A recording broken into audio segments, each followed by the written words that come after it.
Hey guys, I'm sorry for the mess behind me, but I've been in the process of moving, so yeah, but anyway, my urban legend is about the St. Paul's Episcopal Church and the Club Chameleon in Key West, Florida.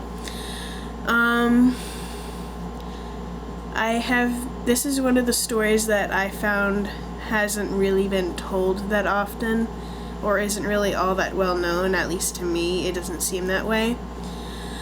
But St. Paul's Episcopal Church has been rebuilt 4 times, and 2 times it was destroyed by hurricanes, and once by the Great Fire of 1886.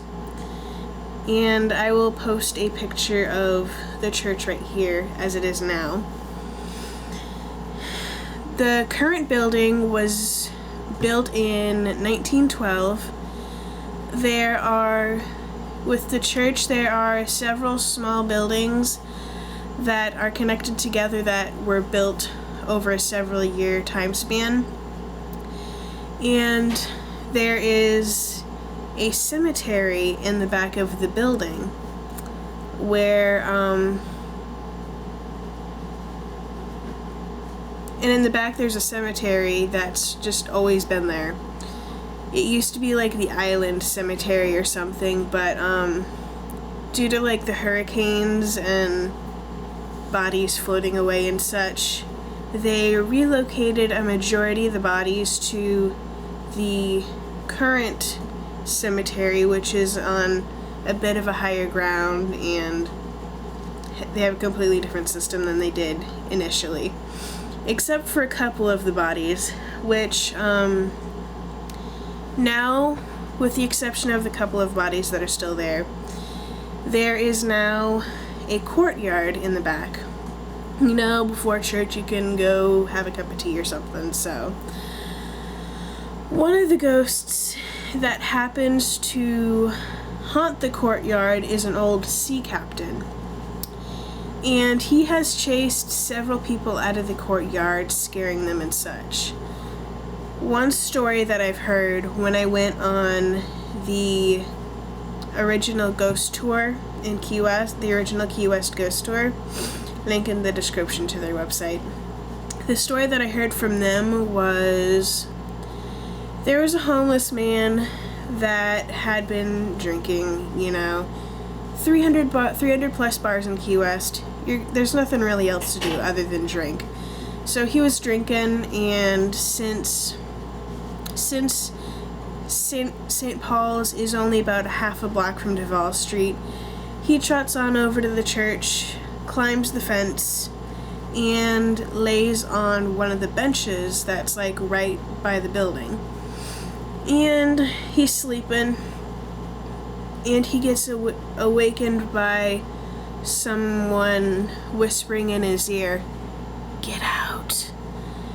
And he kind of wakes up a little bit thinking, oh, it must be all the drinks I had, and kind of falls back to sleep. A little louder, "Get out." And again he's like, okay, this is creepy, but I'm drunk, so yeah. A third time, a little louder, "Get out." And at this point he's like, okay, the hell.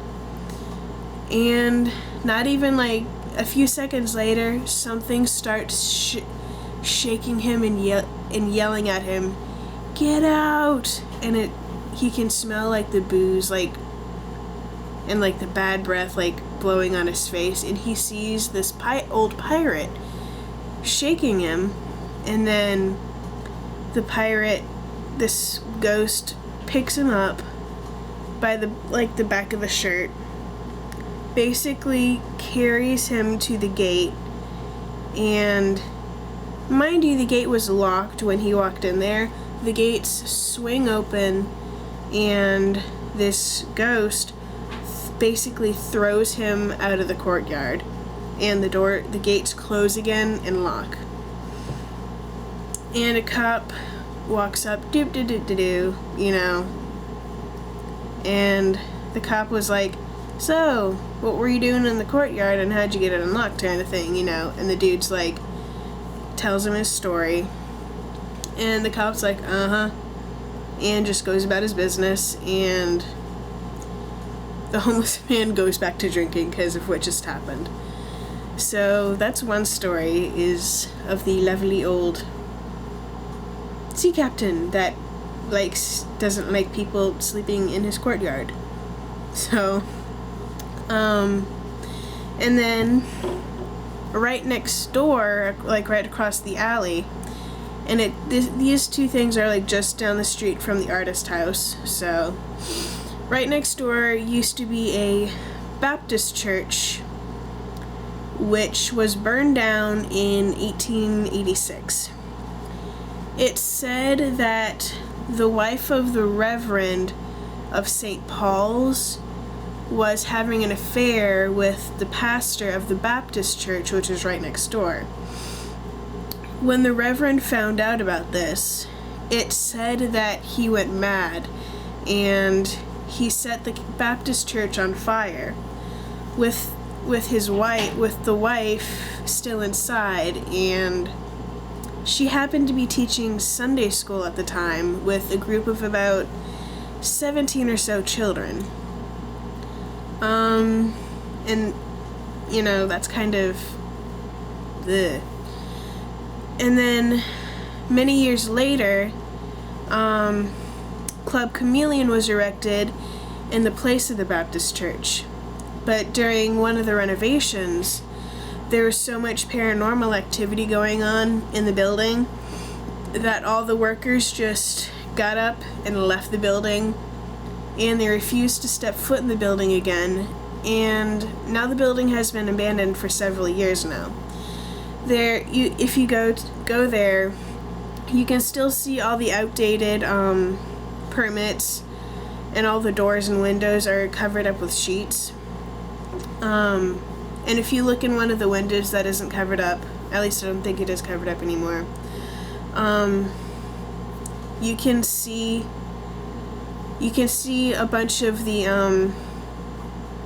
like the equipment and the tools and such still lying in there, as if everybody just stood up and left. I mean, they're like, when I saw it and looked in the window, you could still see like few cups, like somebody went to the grocery store, grabbed a soda, brought it over to work, you know. I saw a couple of cups just laying around, you know.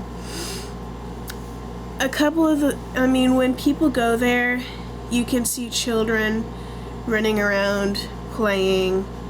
I heard one person say that they heard a piano playing. One of the stories that I was told about the Club Chameleon was that it was on a tour that somebody was doing with the original Ghost Tour, and there was a man like in the back of the group standing by the doors, leaning against the doors. He pulls out a pack of cigarettes, lights one, and he takes a drag, and he could hear a faint group of kids. He could hear a group of kids like faintly from what sounded like within the building. He could hear screaming, but it was really faint, like it could be like behind the building or kind of off in the distance. He could hear a group of kids screaming as he was taking the first hit. And then with each hit, the screams became louder and louder and louder, and as the screams were becoming louder. Now this is Key West. Key West is hot as hell. So I mean, as the screams were getting louder, it was getting colder and colder and colder. And at a certain point, he just bolted across the street, and the tour guide said that this guy was pale as can be. I mean, if you think I'm pale, like white, like sheet white. And the guy just left after that incident. And most of the tour guides with this company do not stop at the Club Chameleon anymore because of so many stories like this that have happened. And yeah, some people say that it's one of the most haunted structures on the island. I don't know if that's true or not, but when I went there, if you put your ear up to the doors and you tap on the door, you can hear supposedly you can hear at like child level, like 7, 8 years old, you can hear the children tapping back. And sometimes you can see the sheets moving even though there's nobody in the building. As far as I know, there's no way for a draft to get in the building, and the curtains will move a little bit while the other group of curtains is perfectly still. The one curtain will move. You know, stuff like that. But yeah. And anyway, those are my stories of Key West. Unfortunately, I couldn't give you a tour exactly because Key West is like an 8-hour drive, and I'm not driving 8 hours to show you, but I will have put pictures throughout this, and yeah. Anyway, I hope you enjoyed this, and I will talk to you all later. Bye.